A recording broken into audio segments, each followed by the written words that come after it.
Anal या गावचे आमचे सहकारी शिक्षणसेवक प्रशांत तांबे यांचं 4 एप्रिल रोजी दुःखद निधन झालं। खरं तर 28 मार्चला ओरोस येथे पार पडलेल्या क्रीडा स्पर्धेला ते उपस्थित होते आणि त्यानंतर ते घरी गेल्यानंतर त्यांना अस्वस्थ वाटू लागलं, प्लेटलेट्स कमी झाल्याचं निदान झालं आणि त्यांना ज्यावेळेला गोवा या ठिकाणी हलवण्यात येत होतं त्यावेळेला ॲम्ब्युलन्समध्येच त्यांचं निधन झालं।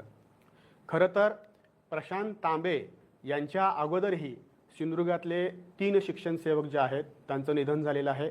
त्या अगोदर राज्यभरातले बहुतांशी शिक्षणसेवकांचं निधन झालेलं आहे आणि या निमित्तानं आम्ही शासनापर्यंत या शिक्षणसेवकांच्या व्यथा मांडण्यासाठी आणि राज्यभरातले हे आतापर्यंत जे 14 शिक्षणसेवक जे मृत झालेले आहेत त्यांना आदरांजली वाहण्यासाठी कणकवली या ठिकाणी छत्रपती शिवाजी महाराज चौक इथून ते कणकवली बाजारपेठ या ठिकाणी कॅन्डल मार्च अर्थातच आदरांजली सभेचं आयोजन केलेलं आहे।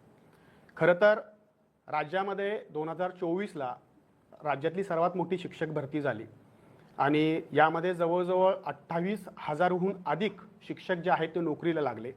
आपला स्वजिल्हा सोडून इतर जिल्ह्यात म्हणजे जवळजवळ 500-600 किलोमीटर दूर जाऊन हे शिक्षणसेवक जे आहेत ते काम करू लागले।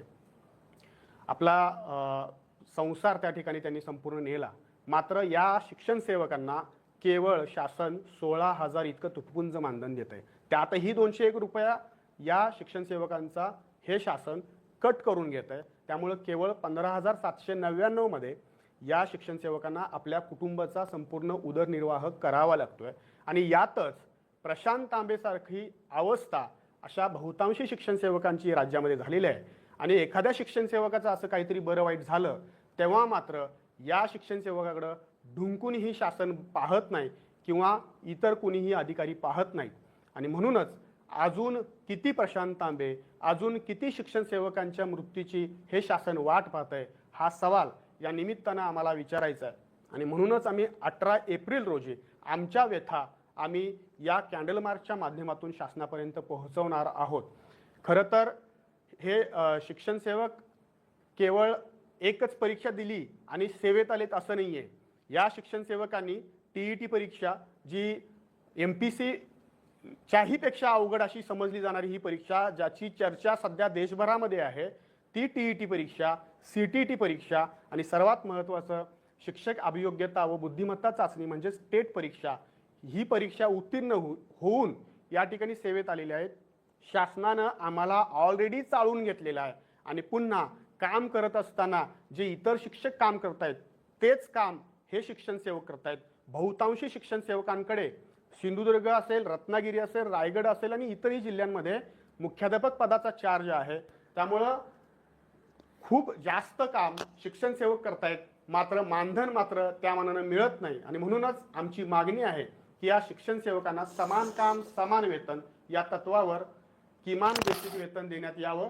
त्याचप्रमाणे या ठिकाणी कोणत्याही शिक्षणसेवकाचं काही बरं वाईट झालं तर अनुकंपाखाली त्यांच्या सदस्यांना नोकरी देण्यात यावी।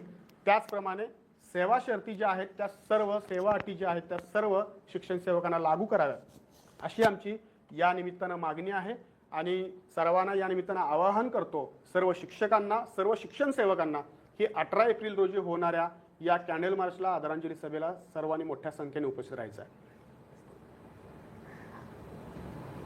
आता सरांनी सांगितल्याप्रमाणे सिंधुदुर्ग जिल्ह्यात किंवा इतर जिल्ह्यामध्ये सुद्धा एक शिक्षकी शाळेमध्ये महिला शिक्षिका आहेत आणि त्यांच्याकडे सुद्धा मुख्याध्यापक चार्ज आहे आणि काही तर अवघड क्षेत्रातील शाळासुद्धा आहेत की जिथं ट्रॅव्हलिंग करून जावं लागतं।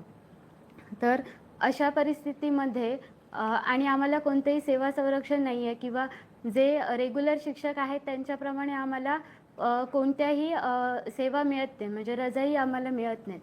मग त्या अशा परिस्थितीमध्ये काम करत असताना आम्ही स्वतः आजारी असू तरीसुद्धा आम्हाला रजा घेता येत नाही किंवा आमची लेकरं बाळं जर आजारी असतील तर त्या परिस्थितीतही आम्हाला शाळेत जाऊन काम करावं लागत आहे। तर असे हे आमचे बरेचसे प्रश्न आहेत की ज्याची दखल शासनाने खरं तर घेतली पाहिजे। पण अजूनही आमच्या शिक्षणसेवकांपैकी 14 ते 15 जण मृत्युमुखी पडले तरीसुद्धा शासन त्यांची दखल घेत नाही आहे आणि त्यासाठी आम्ही आता हे कॅन्डल मार्च आणि त्यांना आदरांजली देण्यासाठी आणि आमचा जो आवाज आहे किंवा आमच्या समस्या आहेत, व्यथा आहेत, त्या शासनापर्यंत पोहोचवण्यासाठी हे आदरांजलीचे नियोजन केले आहे. तरी सर्व शिक्षण सेवकांनी याला उपस्थित राहावे असे मी आवाहन करते.